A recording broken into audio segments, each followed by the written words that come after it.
Welcome to this week's episode of Top Lines and Tails, your weekly livestock podcast, as always sponsored kindly by Harbro. On this week's episode of Top Lines and Tails, we look at characters in livestock. This time we go across into Scandinavia for the very first time, and I have on the call Erlend Røhnebæk. Erlend, you just need to tell me how to pronounce your name properly there in Norway. Yeah, it's not so common name in the UK, I think. So it's pronounced in the Norwegian Erlend Røhnebæk. It's not a very common name here, but it is a heritage name then. So okay. Yeah, so that's my name. And my introduction to you came through Jill Hunter from Harbro, and Jill's on the call as well there. Morning, Jill. Morning, Andy. Thank you. Delighted to be back with you.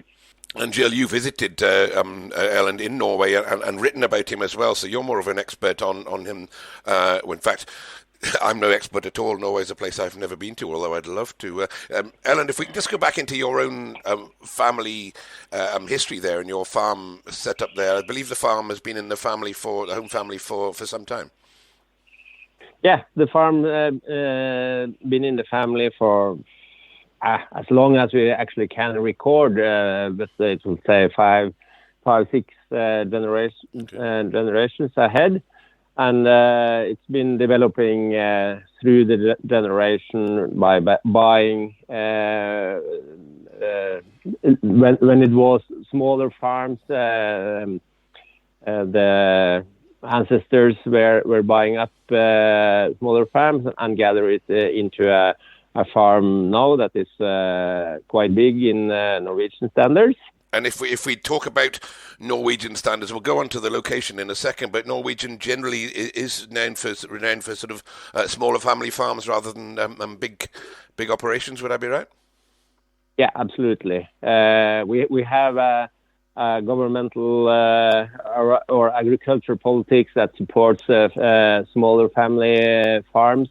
And Norwegian government has always been occupied by keeping a spread agriculture throughout the whole country. As you know, Norway has only 3% land possible for cultivation and agriculture, and just 1% of this area again is for arable. Rest is just grassland, and so mostly it's mountains, water, forests, and so it's always been a big interest in keeping a vital agriculture throughout all of the country, despite the vast distances. If you turn Norway around and take the top north to the south, you will end up in Rome. So that says something about the distances there. It is a big country, I know, and a beautiful country from what I've seen of it, and you're describing it beautifully as well. And as you said, when you're down to 1% of the land that can grow cereal, I guess that probably makes the good land very valuable and expensive. And I believe one of your main inputs, of course, is top quality silage, and that comes down to having good quality land as well, doesn't it? Yeah, we are quite lucky here at our farm. We are the farm is situated at the banks of Norway's biggest river that floats out in the North Sea, and maybe some of the water will end up in Scotland, for all I know. And formerly it was used as a big transportation way for the timber that is cut all into the country, and it was floated then down to the coast, and there were the sawmills and also the export possibilities for Norwegian wood. It's a well-known saying, and going throughout all Europe and the world with a high quality timber. So we are farming at the sediments from this river. It's been much larger before, so it's a stone-free soil. Partly sandy, close to the river, and then more silt and clay, more apart upper in the hillside. Then, so It's a good soil and agronomic possibilities. Even if the main challenge is the short growing season. Can you just give me an indication of just how far north you are in latitude? In latitude, I mean, I think Oslo is about level with Shetland. Are you further north than that? No, we are more straight east from Oslo. So it's about the same latitude as Oslo, but it's getting more inland climate here. So Oslo is just 1 hour 50 minutes to drive, but it's much better climate in Oslo than it's here regarding temperatures. Because Norway goes up into the Arctic. I think they still farm inside the Arctic Circle, don't they? And how far north of you would that be in kilometers? To the Arctic Circle, it will be about. You have to drive 1.5 days to get there. Okay. Yeah. Okay. Yeah. So you're not quite in the frozen tundra, but I do believe you've had the area around you freezing. Does the river freeze over at all? Yeah. It's normally this river was important way of communication just along the river, but also a crossing. So it was normal to drive through the river in the winter by horses, but also with cars later on. But the last years, the ice been not that safe that it was for 10, 15, 20 years ago. It's getting milder here according to the climate change. So, but we still have ice, and we can walk on it, and all kind of animals can transport there. So we can have, for 10 years ago, it was quite normal here to have minus 25 to 30 degrees for a longer period of time. So we are quite familiar with tough winters and snow and ice. Okay, yes. and for most people, when you do farm by a river, the river becomes your boundary and keeps your livestock in. And I guess when that's frozen over there, where your livestock can escape and other animals can get in, as you say. And if we go on to your livestock, Erlend, you run a beef group there, and this podcast is primarily about beef. I think you've got 10 or a dozen farmers all joined together. And can you give me a little bit of an idea how your beef operation works there in Norway? Yeah, we are about 10 farmers that's organized by commitment agreements to this cooperation then on beef farming. So it's 10 farms that have only settler cows on their farm. They sell all the calves, both male and females, in September after they weaned.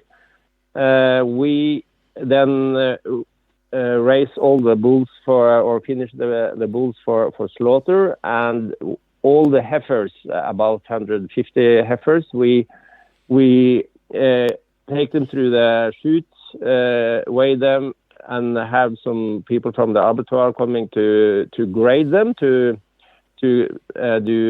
We measure the ribeye muscle and see the fat content and the height, and of course measuring the daily weight gain, and then they inspect them visually with the birth weights, their legs, their hooves, and everything, and then select out the one that's not fitted for further breeding, and they go for slaughter, and the best one then are recruited back into the satellite farms, as we call them. So they buy their recruitment heifers again for the grazing season with a pregnancy control then. So we have established that they are pregnant. So you supply them back to them when so you basically AI them and then supply them back to the farmers again in calf. Is that right? That's correct. And can I ask you, what sort of numbers are we talking about first, Erlend? You say 150 heifers. How many of these 10 farmers in the group, what sort of numbers are we talking about? Yeah, about we receive about 350 calves here in September. So that's a herd, and then we have a circular herd on 50 cows as well alongside. Okay, and what breeds do you, when you're AIing these heifers to go back to? They'll be animals that are suited to your particular climate. I get. What sort of breeds suit your system, both for breeding and obviously for your specific carcass requirements? Yeah, we on the heifers, I think about 70% of them are EI'd or with a bull with Angus, partly because of the wish to have a vital and safe-born calf. Some farmers want a bit more heavier calf, so we also use and then Simmental is preferred because the farmers again they want to be sure that the cows has sufficient with milk. Mm-hmm. So on the heifers it's mostly Angus and Simmental bulls that are used. And where do you find semen for semen supplies for this? Is this local, or can you import this, or do you have bulls that work? No, it's mostly Siemens produced in Norway through our breeding society here. Okay.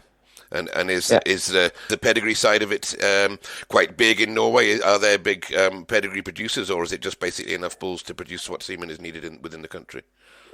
Yeah, it's a good pedigree system within all the breeds that we have. We have a national breeding program for Hereford, Angus, Charolais, Simmental, and Limousin, where we put the best bulls for each year in a test station and measure them on daily growth, feed efficiency, and of course all the exterior elements as well. And then the best 10% of these are then going into EI production, semen production. Okay. And it sounds like that, as I've heard, that you're very specific about your recording and all the genetic recording that goes on. And we'll go in a second onto your carcass classifications, because again that's quite eye-opening. But I'll bring Jill in here. Jill, I think you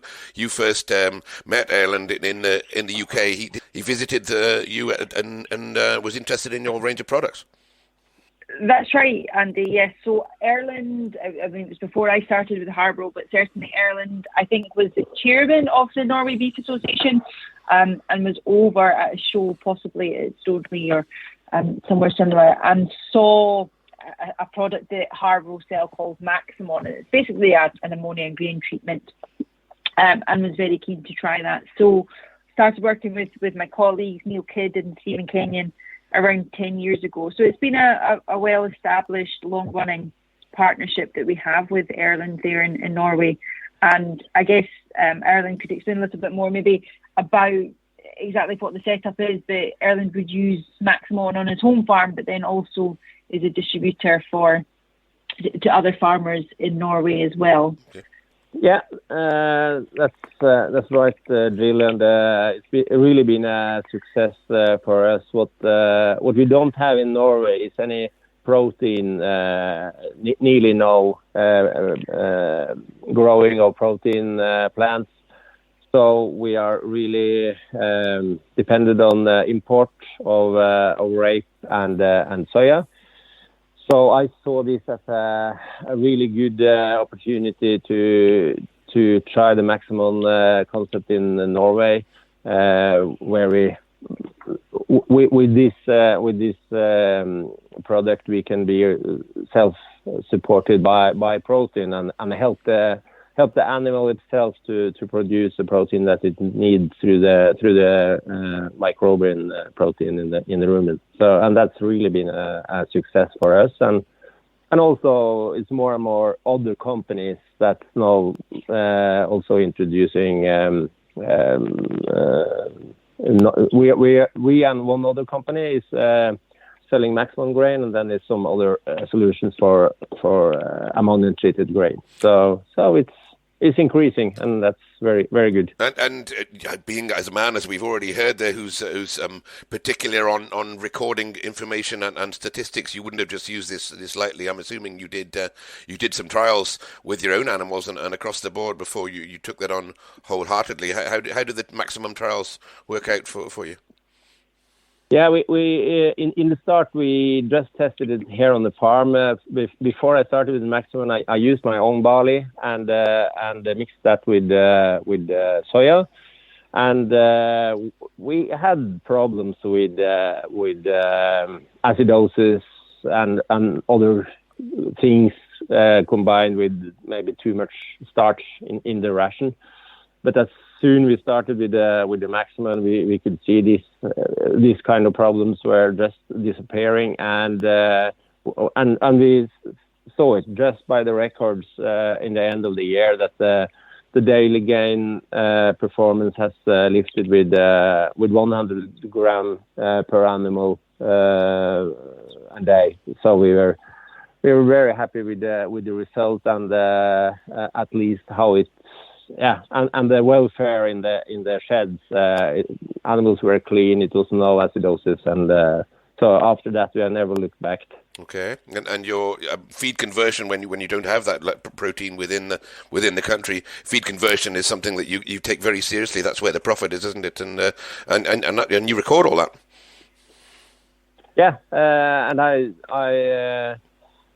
unfortunately, maybe not the majority of the farmers is not too concerned about the feed efficiency on cattle, on chicken and pork. It's very closely monitored, but maybe not on beef cattle. And I think it's a huge potential there, both genetic and of course also in the whole kind of feeding ration you're giving. We see on the test bulls in the breeding program that it could be several €100 per bull in difference in feed efficiency. Sure. So that's a huge potential there. Something that's a potential all across the world, but it sounds like you guys are at the sharp end of that curve. And you mentioned, or Jill mentioned, that you were chairman of the Norway Beef Association. And what sort of numbers of beef farmers are we looking at involved in a group like that? Or what sort of numbers of farmers and cattle, for that matter? I think it's about 4,000 registered beef farmers in Norway, and we have about half of them in members in the beef organization, and it's called the TIR, TIR, and it's both working with breeding, but also with the agriculture politic directed to beef production and grazing activity and all these kinds of matters. Okay, and obviously the maximum will have filtered down through that group there, and sounds like Jill that Norway is a good customer to you. It certainly is, yeah. And I guess the important bit for me as a nutritionist very much was to see how that product is reducing the amount of bought-in protein, but bringing the protein with it, is actually complementing the really good grass silage that they're making anyway. So we visited back in June, and I was just absolutely blown away with the attention to detail, certainly on Erlend's farm and some of the other farms that we visited as well. Just how important actually the quality of the feed and the attention to detail of getting that into the animals, even down to the way that Erlend picked his clamp of silage was impressive. You certainly couldn't fault the attention to detail and the want to get it right. And I guess Erlend, some of that would the drive for that would be coming from the way that you're paid your subsidies and how that's linked to hitting specific target markets for your finished cattle. You have to get it right, don't need to be able to get your payments. And Erlend, you mentioned reaching the right quality to gain subsidies, and I assume those subsidies are paid from within. Norway's not in the EU, so they'd be paid from within the Norwegian government. Is that right? Yeah. And your carcass requirements are generally leaner than most of us in the West. That's probably because you're a more healthy living nation. And your carcass weights, I think Jill told me that you're aiming to hit sort of 400 kilo carcasses at 15 months old, which is pretty impressive on the continentals, and maybe a bit lighter on the Angus ones, and killing them a bit earlier. But tell us about the passport side of it, because everything's recorded and there's a lot more genetic traceability, isn't there? Everything must be on it. And if we, for example, if we send a herd of 15 animals to the slaughterhouse and one is missing their air tags, they're going, they get to the destruction. So it's quite, you need to have control on everything. But it's both good and bad, but I think mostly it's good because we gather all the information of each individual carcass that is slaughtered in Norway and for many, many years ahead into a common database. Okay. And that gives us a good, so that's common. So all the arbitrators is reporting into this. So we have a very good statistics for development in carcass weights, fat, conformation, everything. Okay, well that certainly clears that up. Jill, your visit to Norway, as you said, opened your eyes and looks like a country that's looking to the future there. And Erlend, how is the future looking within the business in agriculture in Norway? If you asked me 6 months ago, I would say I'm really worried because we have this huge growth in the costs.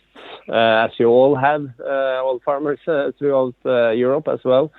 And we were, I need to tell you that in Norway we have the system that every year the farmers' unions, they are negotiating with the government about prices and subsidies for the next year.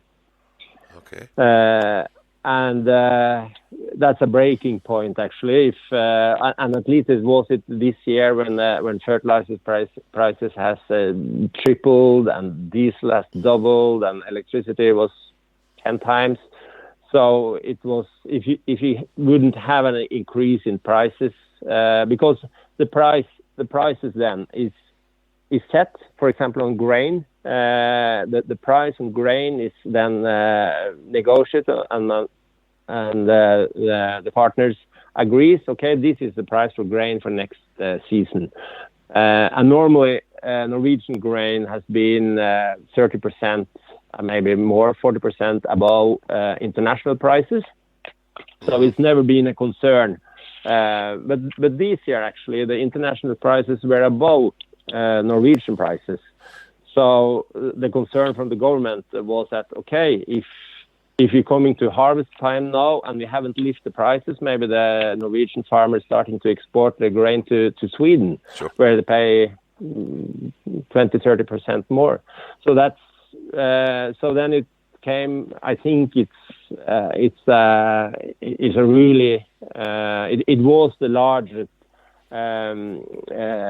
sum of subsidies, if you can call that, the support to agriculture that ever been done. But even if it was, I think it's about 1 billion euros was the extra package for this year. Wow. But even if that was a huge sum, it's more or less not more than it covered the extra costs. Okay. So the farmers' union, of course, want to increase the margin, so it should be following the rest of the population. that hasn't been possible actually because of the huge the cost explosion. Okay. But it gave us a answer from the politicians that okay, we still want to support Norwegian agriculture, and it's maybe more important now that it's been ever than we see how volatile everything is in the global trade market. Certainly. So I'm looking relatively bright at the future, and more focus on the national production on agriculture products. Okay, so it seems that self-sufficiency obviously is still an important message of the day. And Jill, just going back to what I said, having been there, what do you sort of see as the key to success? And obviously, as I said, it's a growing market for yourself, despite the financial difficulties that Erlend was alluding to there. Jill, is the Norwegian market still growing for you? Absolutely, the Norwegian market is still growing for us, and I think a lot of that success is down to the farmers themselves. I guess the message very much would be, whether we're in Norway, we're in Scotland, we're in England, wherever we are, being as self-sufficient as possible, taking that care, looking at that attention to detail, getting our grass silage right, getting the base of the diet right, and then everything else kind of falls into place behind that, doesn't it? So it doesn't necessarily matter where we are in the world. There's an opportunity to be more self-sufficient, which then will make us more sustainable in agriculture. And I think it's really nice to go to other places, see what other people are doing, and take those little nuggets home, and just keep learning. Mm-hmm. Well, and I'm sure you appreciate the collaboration you have there with Harbro in the same way the Top Lines and Tails appreciates the way that they understand what we're all trying to do within the industry to make it better. And Erlend, I'd like to thank you very much for taking your time to talk to me today. It's been most fascinating and interesting to hear how the Norwegian market is, and it's very kind of you to take the time. Sure, with cooperation with Harbro, I was just sucking up knowledge when the first time I went to Scotland and learned from the Scottish farmers. I experienced them as really skilled and with an eye for details as well as Jill replying to us. So this has really gone both ways. And actually, I'm going to Ireland next week to be a judge in World Beef Challenge that's arranged in Dublin, and that's thanks to my network that I built up through my cooperation with Harbro and UK farmers. So just tell me about the World Beef Challenge. This involves eating a bit of steak there, doesn't it, Erlend? It sounds fun. Yeah. I asked about how should I prepare? Should I say something, or should it be no? Just skip breakfast. They say so. So I think it will involve a lot of beef eating. So actually, it was quite fun last year or last time it was arranged. I think they arranged it last year. The beef from this Angus brand that I told you, they had a gold medal in one of the classifications there. So it seems that Norway beef is competitive also on eating quality. That's quite good. So you're representing Norway as well as being there as a judge in the World Beef Eating Competition. What did you call that competition again? I'm going to have to look it up. It's called the World Beef Challenge. Okay. Yeah. We'll look that up. That sounds like something I wouldn't mind judging that. What about yourself, Jill? Absolutely, yeah.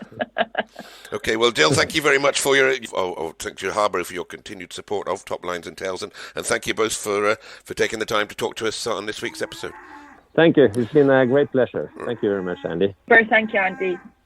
Thank you for listening to this week's episode of Top Lines and Tails, and thank you for Jill Hunter for joining us there. I do have to apologise on this particular episode that the recording dropped a little bit in the middle there due to communication problems when Erlend was telling us about an Angus project that's going on in Scandinavia there, where they are producing now branded Angus beef directly into the supermarket. So it'd be nice if we can talk to him again another time about that. But my apologies. But my thanks go to Harbro for their continued sponsorship of the Top Lines and Tails podcast, as always. And as cattle start to be housed this time of year, why not speak to Harbro to get a feed budget in place and finalise cost-effective rations for the winter months ahead?